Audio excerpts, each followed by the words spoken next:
أعوذ بالله من الشيطان الرجيم. يا أيها الذين آمنوا لا ترفعوا أصواتكم فوق صوت النبي ولا تجهروا له بالقول كجهر بعضكم لبعض أن تحبط أعمالكم وأنتم لا تشعرون. رب اشرح لي صدري ويسر لي أمري واحلل عقدة من لساني يفقهوا قولي. تمام تعریفیں، ساری بڑائیاں، ہر قسم کی حمد و ثنا، باقی و بزرگی اللہ رب العالمین خالق کون و مقام مالک ارض و سما کے لیے لائق و زیبا ہے، جو ساری کائنات کا پالنہار اور مربی ہے۔ بعدہ بے شمار درود و سلام نازل ہو اللہ کے آخری نبی رحمت للعالمین شفیع المذنبین امام المرسلین جناب محمد رسول اللہ صلی اللہ علیہ وسلم کی ذات مطہرہ پر۔ محترم بزرگوں، دوستوں، پردہ نشین اسلامی ماں اور بہنوں، اللہ تبارک و تعالی نے ہمیں محمد عربی صلی اللہ علیہ وسلم کی امت میں پیدا فرمایا ہے۔ اللہ تبارک و تعالی کے احسانات کے بعد ہمارے اوپر اگر کسی کا سب سے بڑا اور زیادہ احسان ہے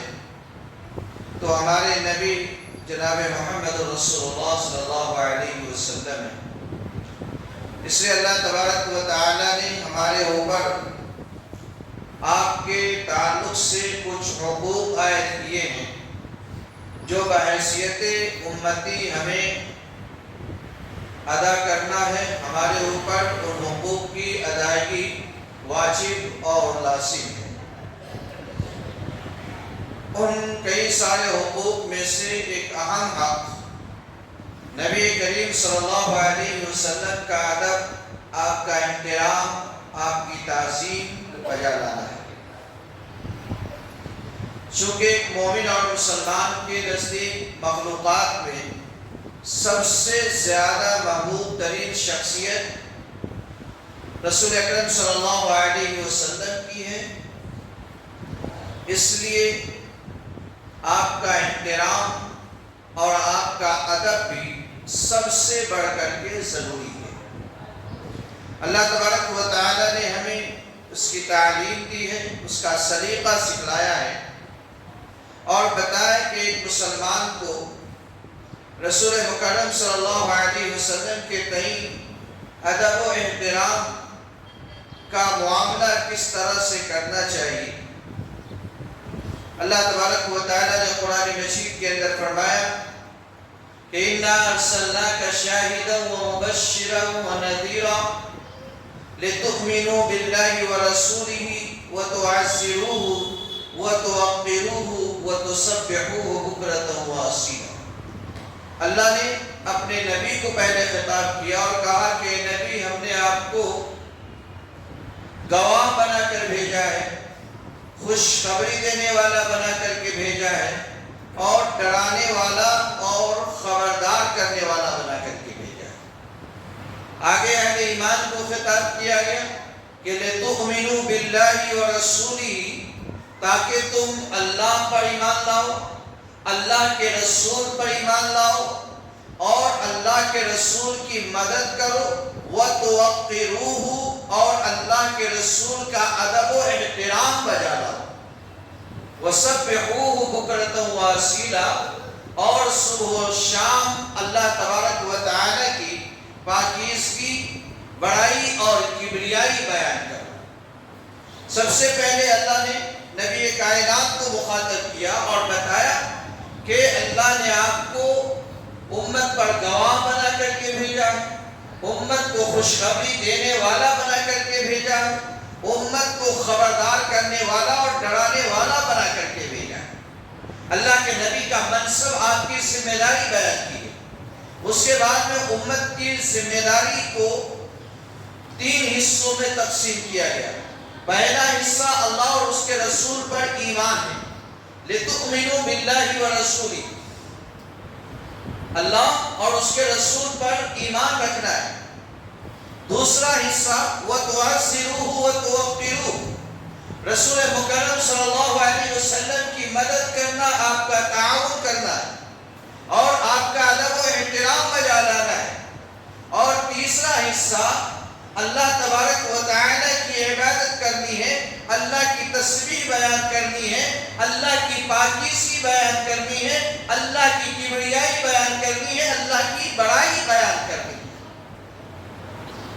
تو اس آیت کریمہ کے اندر اللہ تبارک و تعالی نے بڑے ہی واضح انداز میں، واشگاف انداز میں ہمیں یہ تعلیم دی ہے کہ بحیثیت امتی جہاں ہم محمد عربی صلی اللہ علیہ وسلم کی صداقت پر، حقانیت پر ایمان رکھتے ہیں، آپ کو اللہ کا نبی اور اللہ کا رسول تسلیم کرتے ہیں، آپ صلی اللہ علیہ وسلم کی محبت اور عقیدت قدم بڑھتے ہیں، وہی ہمارے لیے ضروری ہے کہ محمد صلی اللہ علیہ وسلم کا ادب اور احترام بجا لائیں۔ ادب و احترام کی بہت ساری شکلیں اور قسمیں ہوتی ہیں، بہت سارے انداز اور بہت سارے طریقے ہیں۔ ادب کا جو بھی طریقہ ہے، ادب کا جو بھی سلیقہ ہے، ادب کا جو بھی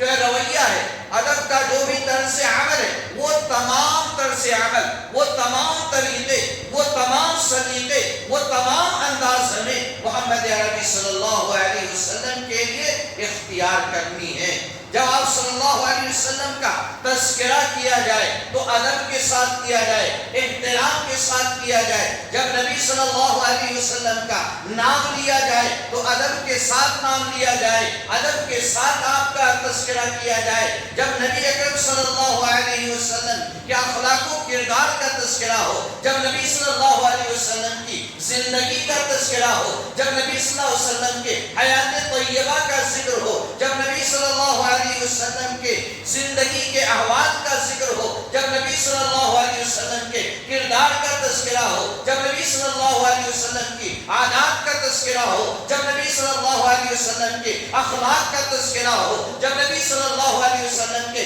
معاملات کا تذکرہ ہو، تو ادب کے ساتھ ہو، احترام کے ساتھ ہو۔ کوئی ایسا لفظ، کوئی ایسا انداز، گفتگو کا کوئی ایسا اسلوب اختیار کرنا جائز نہیں ہے، درست نہیں ہے، جس سے نبی صلی اللہ علیہ وسلم کے ادب اور احترام پر حرف آتا ہو، جس سے بے ادبی اور بے احترامی کا شائبہ بھی پیدا ہوتا ہو۔ اللہ تبارک و تعالیٰ نے قرآن مجید کے اندر ادب کا یہ سلیقہ سکھلاتے ہوئے کہا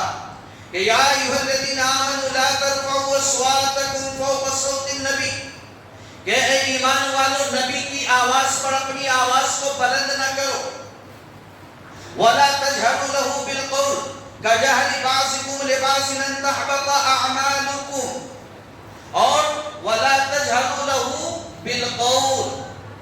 اور تم آپس میں جیسے گفتگو کرتے ہو، بات چیت کرتے ہو، آپس میں گفتگو کرنے کا، آپس میں بات چیت کرنے کا جو انداز اور طریقہ ہوتا ہے، وہ طریقہ، وہ انداز، وہ اسلوب گفتگو نبی سے بات چیت کرتے ہوئے، نبی سے گفتگو کرتے ہوئے اختیار نہ کرو۔ نبی کے سامنے اونچی آواز میں نہ بولو۔ کیوں؟ آگے اللہ نے کہا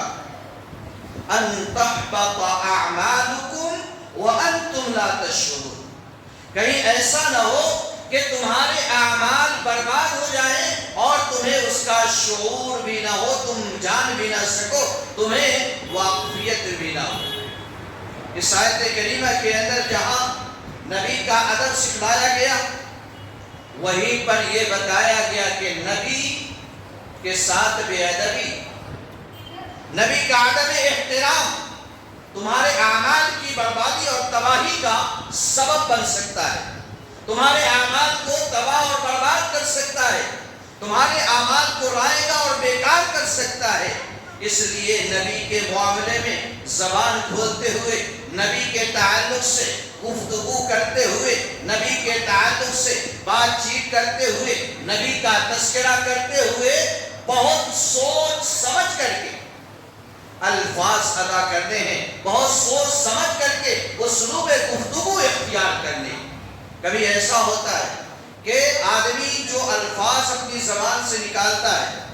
وہ الفاظ ہی غلط ہوتے ہیں، ان کے معنی غلط ہوتے ہیں۔ کبھی ایسا ہوتا ہے کہ الفاظ صحیح ہیں، الفاظ درست ہیں، جملے صحیح ہیں، جملے درست ہیں، لیکن بولنے کا جو انداز ہے، گفتگو کا جو طریقہ ہے، گفتگو کا جو اسلوب ہے وہ غلط ہوتا ہے۔ تو چاہے الفاظ کے ذریعہ ہو، چاہے اسلوب کے ذریعہ ہو، کسی طرح سے نبی کی بے ادبی نہیں ہونی چاہیے، نبی کے عدم احترام کا پہلو نہیں آنا چاہیے۔ ابھی جو میں نے آیت کریمہ پڑھی، اس کے شان نزول میں آتا ہے کہ اللہ کے نبی صلی اللہ علیہ وسلم کے پاس ایک وفد آیا۔ مسئلہ یہ تھا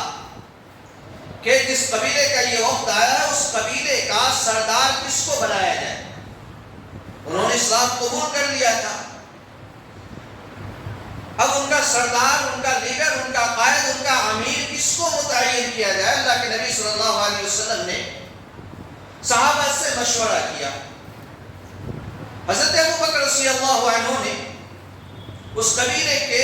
ایک فرد کا نام لیا، اقرا ابن حابس کا نام لیا۔ حضرت عمر رضی اللہ عنہ تھے،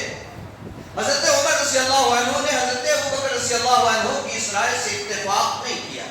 اور کسی دوسرے شخص کا نام انہوں نے پیش کیا کہ اللہ کے نبی اسے آپ اس قبیلے کا سردار بنا دیجئے، لیڈر بنا دیجئے۔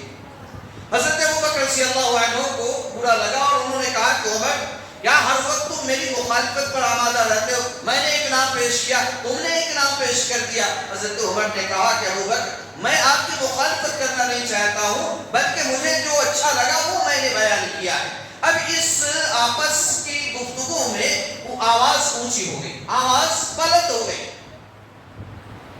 اللہ کے نبی صلی اللہ علیہ وسلم نے ان کو روکا، منع کیا،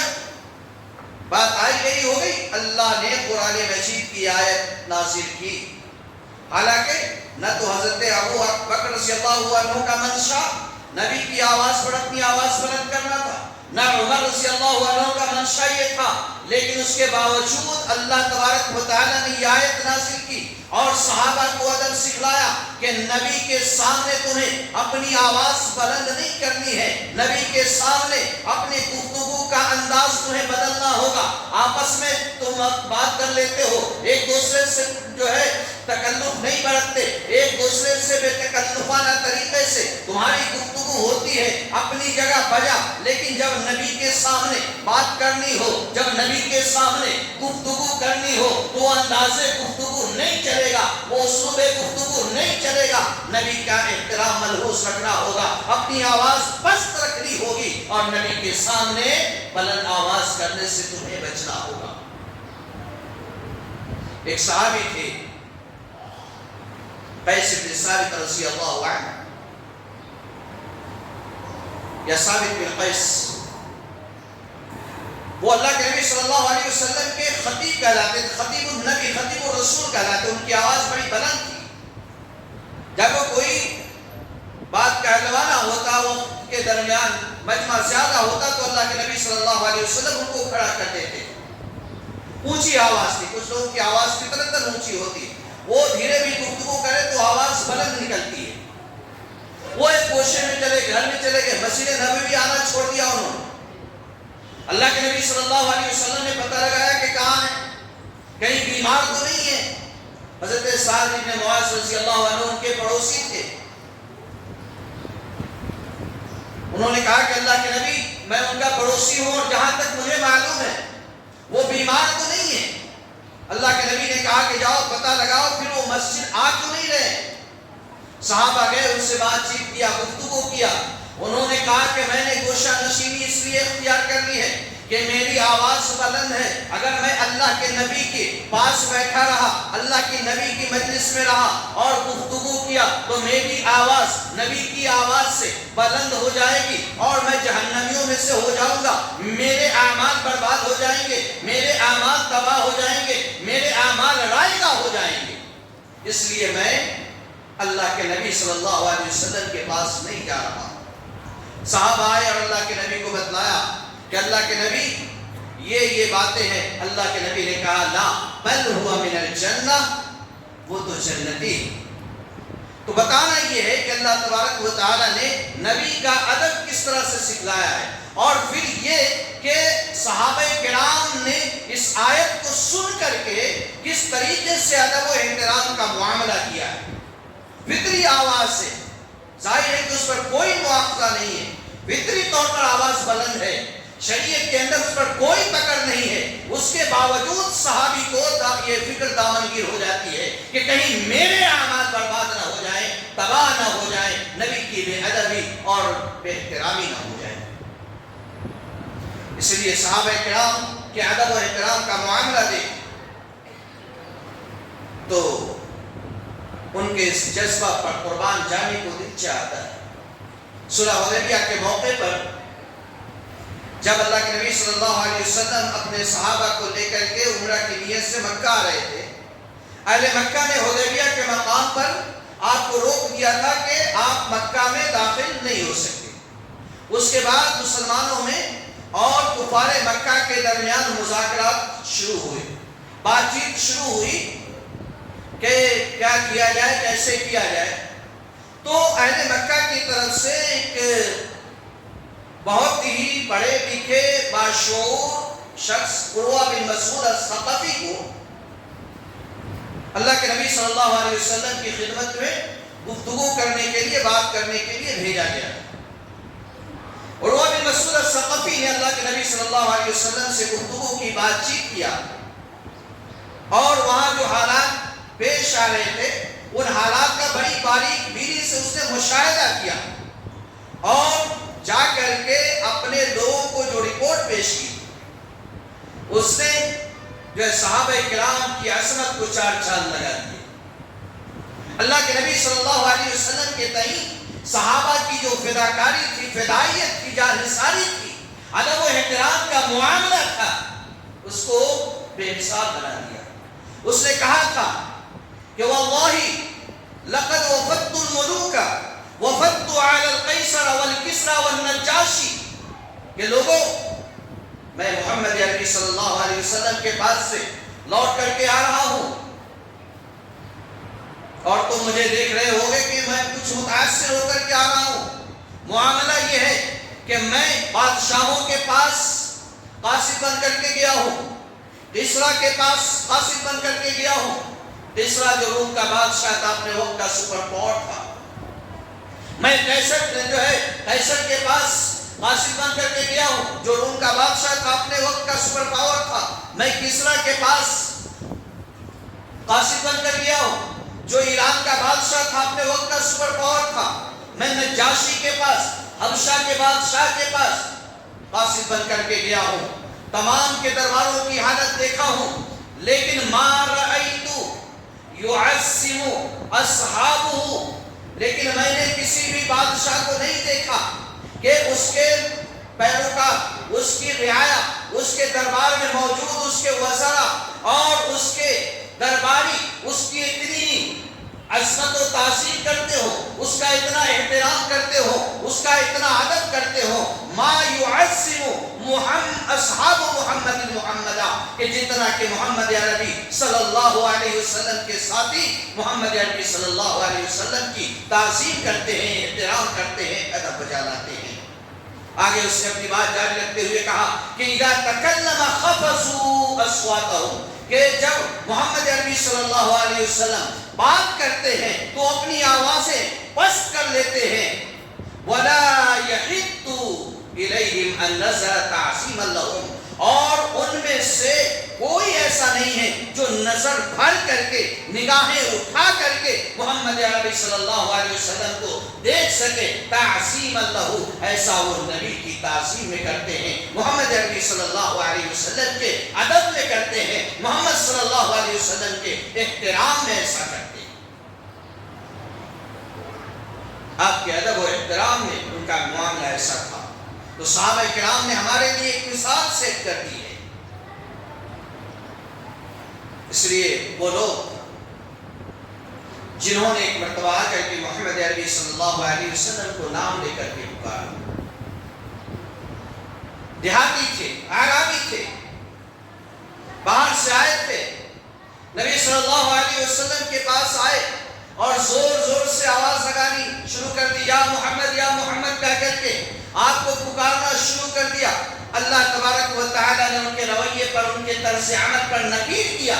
اور کہا کہ یہ بیوقوف لوگ ہیں، علم سے نابلد ہیں، اس لیے انہوں نے یہ رویہ اختیار کیا ہے. نبی کو اس طرح سے نہ پکارا جائے جس طرح سے لوگ آپس میں ایک دوسرے کو پکارتے ہیں. نبی کو آواز اس طرح سے نہ دی جائے جس طریقے سے لوگ آپس میں ایک دوسرے کو آواز دیتے ہیں، یعنی نبی کا نام لے کر کے نہ پکارا جائے. آج تعجب کی بات یہ ہے کہ لوگ عشق نبی کا دم بھرتے اور اپنے سامنے سب کو گستاخ نبی کا سرٹیفکیٹ بانٹتے رہتے ہیں، اور پھر ان کے ادب کا حال یہ ہے کہ اپنی مجلسوں میں، سڑکوں پر، گلیوں میں، بازاروں میں یا محمد کے نعرے لگاتے ہیں، جبکہ اللہ تبارک و تعالیٰ نے نبی کا نام لے کر پکارنے کو نبی کے ادب کے خلاف بتایا، نبی کے احترام کے خلاف بتایا، نبی کی تعظیم کے خلاف بتایا ہے. اور خود اللہ تبارک و تعالیٰ کا معاملہ یہ ہے کہ اللہ تبارک و تعالیٰ نے نوح علیہ السلام کو پکارا، یا نوح کہا. ابراہیم علیہ السلام کو پکارا، یا ابراہیم کہا. موسیٰ علیہ السلام کو پکارا، یا موسیٰ کہا. عیسیٰ علیہ السلام کو پکارا، یا عیسیٰ ابن مریم کہا. لیکن قرآن مجید کے اندر دیکھو ایک مقام بھی ایسا نہیں ہے جہاں محمد عربی صلی اللہ علیہ وسلم کو اللہ نے نام لے کر پکارا ہو. اللہ نے اگر کہا تو کہا یا ایھا الرسول، اللہ نے کہا تو کہا یا ایھا النبی، اللہ نے کہا تو کہا یا ایھا المزمل، اللہ نے کہا تو کہا یا ایھا المدثر. آپ کے اوصاف کا تذکرہ کیا، آپ کے منصب کے ذریعہ آپ کو اللہ تبارک و تعالیٰ نے پکارا اور ہمیں یہ ادب سکھلایا کہ نبی کا نام لے کر کے نبی کو نہ پکارا جائے، نبی کا نام لے کر نبی کو نہ پکارا جائے. نبی کے اوصاف کے ساتھ، نبی کے منصب کے ساتھ، نبی کی خصوصیت کے ساتھ نبی کا ذکر کیا جائے. نبی اکرم صلی اللہ علیہ وسلم کے ادب و احترام کا تقاضا ہے کہ نبی صلی اللہ علیہ وسلم کا ذکر کرتے ہوئے عمدہ سے عمدہ الفاظ استعمال کیے جائیں. حتیٰ کہ اللہ تبارک و تعالیٰ نے ہمیں تو یہاں تک ادب سکھلایا،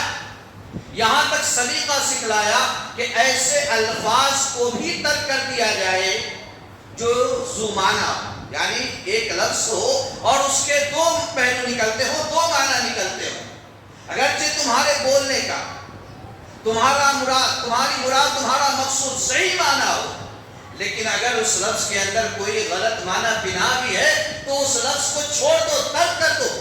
اللہ نے قرآن مجید کے اندر کہا یا ایھا الذین آمنوا لا تقولوا راعنا وقولوا انظرنا واسمعوا وللکافرین عذاب علیم.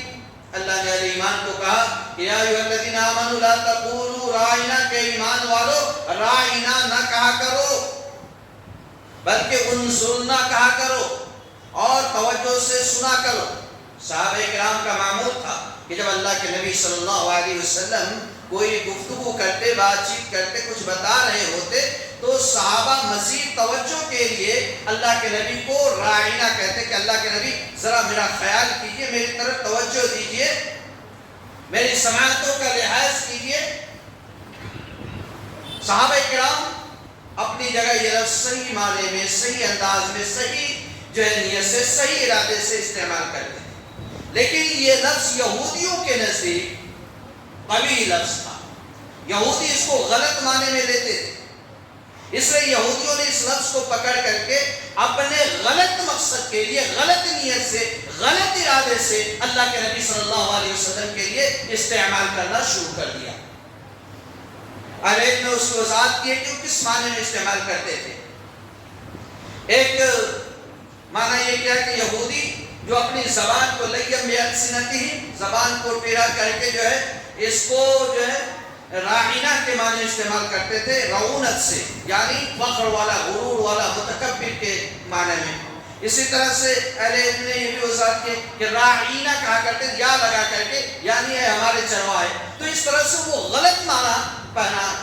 کر کے نبی صلی اللہ علیہ وسلم کے لیے لفظ استعمال کرتے تھے۔ اللہ تبارک و تعالیٰ نے صحابہ کو اس صحیح لفظ کے استعمال سے منع کر دیا اور کہا کہ لا تقولوا راعنا، بلکہ انظرنا کہا کرو، رائنا مت کہا کرو، انظرنا کہا کرو کہ نبی ہماری طرف دیکھیے، ہماری طرف توجہ کیجیے، ہماری طرف نظر کیجیے۔ لفظ ہی اللہ تبارک و تعالیٰ نے بدل دیا، لفظ پر پابندی عائد کر دی کہ بھلے اس لفظ کا معنی صحیح ہے، تمہارا جو ہے انٹینشن صحیح ہے، تمہاری مراد صحیح ہے، تمہارا مقصود صحیح ہے، لیکن بدباطن لوگ اس کا غلط استعمال کر رہے ہیں، اس لیے تم مسلمانوں اس لفظ کو نبی کے حق میں استعمال کرنا ہی چھوڑ دو۔ تو معلوم یہ ہوا کہ کوئی ایسا لفظ، کوئی ایسا اسلوب گفتگو جس کے اندر کسی طرح سے بھی بے ادبی کا پہلو پایا جاتا ہو، غلط معنی پہنانے کا شائبہ اس کے اندر موجود ہو، ایسا لفظ اور ایسا اسلوب نبی کے لیے استعمال کرنا جائز نہیں ہے، درست نہیں ہے۔ اسی طرح سے نبی کے ادب کے اندر، نبی کے احترام کے اندر یہ بھی شامل ہے کہ جب نبی کے فرامین کا تذکرہ ہو، نبی کی احادیث کا تذکرہ ہو، نبی کی تعلیمات کا تذکرہ ہو، تو ایک مسلمان توجہ کے ساتھ اسے سنے، غور سے سنے، پورے دھیان کے ساتھ سنے، دل اور دماغ کو لگا کر کے سنے، اور جب نبی کی تعلیمات سامنے ہو تو پھر اپنی منمانی نہ کرے، اپنی خواہشات اور اپنے رغبات کو ترجیح نہ دے، بلکہ نبی کی تعلیمات کے سامنے سرینڈر کر دے، سر تسلیم خم کر دے۔ اللہ نے کہا یا ایھا الذین آمنوا لا تقدموا بین یدی اللہ ورسولہ واتقوا اللہ ان اللہ سمیع علیم۔ کہ ایمان والو، اللہ اور اس کے رسول سے آگے مت بڑھو، پیش قدمی مت کرو، اور اللہ سے ڈرتے رہو، اللہ تبارک و تعالیٰ خوب سننے والا اور جاننے والا ہے۔ اس آیت کریمہ کے اندر اللہ تبارک و تعالیٰ نے اسی پہلو کو اجاگر کیا ہے۔ اسی طرح سے ہمارے اوپر یہ بھی لازم ہے، نبی کے ادب و احترام کا تقاضا ہے کہ اگر کوئی بدبخت بدباطن نبی کے خلاف زبان تان دراز کرتا ہے، نبی اکرم صلی اللہ علیہ وسلم پر کیچڑ اچھالتا ہے، نبی اکرم صلی اللہ علیہ وسلم کے اخلاق کو، آپ کے کردار کو داغدار کرنے کی کوشش کرتا ہے، تو ہم نبی کے دفاع کے لیے، نبی کے ڈیفنس کے لیے کھڑے ہوں اور امتی ہونے کا حق ادا کریں، امتی ہونے کا حق ادا کریں۔ آج جبکہ ملک میں ہر طرف ماحول بہت ہی زہر آلودہ ہو چکا ہے، فرقہ پرستی کا زہر ملک کے رگوں میں سرایت کیے ہوئے ہیں، ایسے میں نبی کی توہین، نبی کے شان میں گستاخی ایک فیشن بنتا جا رہا ہے، اور فرقہ پرست عناصر مسلمانوں کو ذہنی طور پر ٹارچر کرنے کے لیے وقتاً فوقتاً نبی اکرم صلی اللہ علیہ وسلم کے خلاف زبان تان دراز کرتے رہتے ہیں۔ ابھی ایک واقعہ آپ نے جانا ہوگا، سنا ہوگا، کرناٹک کے اندر بھی اس طرح کا ہوا ہے۔ ایسے بدباطنوں اور بدبختوں کہ نبی اکرم صلی اللہ علیہ وسلم کی شان میں گستاخی سے نبی کی شان میں کوئی حرف نہیں آئے گا، نبی کی عزت میں کوئی حرف نہیں آئے گا، نبی کے احترام پر کوئی حرف نہیں آئے گا، یہ تو سورج پر تھوکنے کے مترادف ہے، لیکن ہاں اس سے مسلمانوں کا دل کٹتا ہے، مسلمانوں کا سینہ چھلنی ہوتا ہے، اور دشمن چاہتا ہے کہ ہمیں اسی طرح سے ٹارچر کرتے رہے۔ لیکن ہمارے لیے لازم ہے کہ ہم اپنے حدود میں رہتے ہوئے، اپنی وسعت میں رہتے ہوئے، اپنی طاقت کے بقدر نبی کریم صلی اللہ علیہ وسلم کے دفاع کے لیے کھڑے۔ احتجاج اپنی جگہ، ریلیاں اپنی جگہ، جلسے جلوس اپنی جگہ، لیکن بنیادی کام جو ہمیں کرنا ہے وہ یہ کہ نبی اکرم صلی اللہ علیہ وسلم کے سیرت کے مختلف پہلوؤں کو، خاص طور سے ان پہلوؤں کو جو نبی کریم صلی اللہ علیہ وسلم پر اعتراض کے لیے لوگ بنیاد بناتے ہیں، اسی طرح سے انسانیت سے جڑی ہوئی، مخلوقات سے جڑی ہوئی نبی صلی اللہ علیہ وسلم کی حیات طیبہ کے جو پہلو ہیں ان کو ہم اجاگر کریں اور برادران وطن تک پہنچائیں، پمفلیٹ کی شکل میں، ہینڈ بل کی شکل میں، کتابوں کی شکل میں، جس طرح سے بھی ہو، زبان و قلم کا استعمال کر کے نبی اکرم صلی اللہ علیہ وسلم کے دفاع کا حق ادا کریں۔ آج ہم روڈوں پر ضرور آ جاتے ہیں، ریلیاں بھی نکالتے ہیں، احتجاج بھی کرتے ہیں، احتجاجی جلوس بھی نکالتے ہیں، لیکن کرنے کا جو یہ بنیادی کام ہے کہ نبی کے اخلاق و کردار سے، نبی کے رویہ اور طرز عمل سے، نبی کے اعلیٰ حیات طیبہ سے لوگوں کو واقف کرائیں، اس میں ہم ناکام ہیں۔ ضروری ہے کہ اہل علم اپنے علم کو بروئے کار لائیں، اہل ثروت اپنے مال و دولت کو بروئے کار لائیں اور کتابوں کی شکل میں، ہینڈبل کی شکل میں، پامفلیٹ کی شکل میں نبی اکرم صلی اللہ علیہ وسلم کی سیرت طیبہ کو لوگوں تک پہنچانے کی کوشش کریں۔ اور یہ بنیادی کام ہے جو ہم آج نہیں کر رہے ہیں، یہ کرنا چاہیے۔ ایسے حالات میں ہونا چاہیے کم از کم ہر مسجد کی طرف سے 500 سے لے کر 1000 تک پامفلیٹ، ہینڈبل وغیرہ لوگوں میں تقسیم کیے جائیں۔ اگر ہر مسجد والے یہ شعار اختیار کر لیں، یہ طریقہ اختیار کر لیں، تو برادران وطن کی ایک بڑی تعداد تک رسول مکرم صلی اللہ علیہ وسلم کی سیرت طیبہ کا روشن پہلو پہنچے گا، اور یہ بدباطل بدبخت جو ہے فسطائیت کے شکار فرقہ پرست لوگ جو نبی کریم صلی اللہ علیہ وسلم کی شریع کو خراب کر کے عام لوگوں تک پہنچانا چاہتے ہیں، وہ ناکام ہوں گے، نامراد ہوں گے۔ اللہ رب العالمین سے دعا ہے کہ اللہ تبارک و تعالی ہمیں نبی اکرم صلی اللہ علیہ وسلم کا حق درجہ ادب و احترام کرنے کی توفیق عطا فرمائے، نبی اکرم صلی اللہ علیہ وسلم کے ساتھ انتہائی محبت اور عقیدت والا معاملہ اپنانے کی توفیق عطا فرمائے، اور جہاں کہیں سے بھی جو کوئی بھی نبی کریم صلی اللہ علیہ وسلم کی حرمت پر، آپ صلی اللہ علیہ وسلم کی عزت پر حملہ کرے، اس کے دفاع کے لیے اللہ تبارک و تعالی ہمیں جرأت عطا فرمائے، اللہ تبارک و تعالی اس کی ہمیں ہمت عطا فرمائے، اور اس راہ میں قدم بڑھانے کی اللہ ہمیں توفیق عطا فرمائے۔ اللہ تبارک و تعالی ہمارے حال کی دستگیری فرمائے، ہماری بیماروں، پریشان و تکلیفوں میں مبتلا لوگوں کی اللہ بیماری، پریشانی اور تکلیفوں کو دور فرمائے۔ اللہ تبارک و تعالی ہمارے دلوں میں ایک دوسرے کے لیے محبت پیدا فرمائے، ہمارے دلوں سے ایک دوسرے کے لیے، ہمارے دلوں میں جو عداوت ہے، قدورت ہے، اللہ تبارک و تعالی ان قدورتوں سے ہمارے دلوں کو صاف فرمائے۔ آمین۔ ربنا تقبل منا انك انت السميع العليم وتب علينا انك انت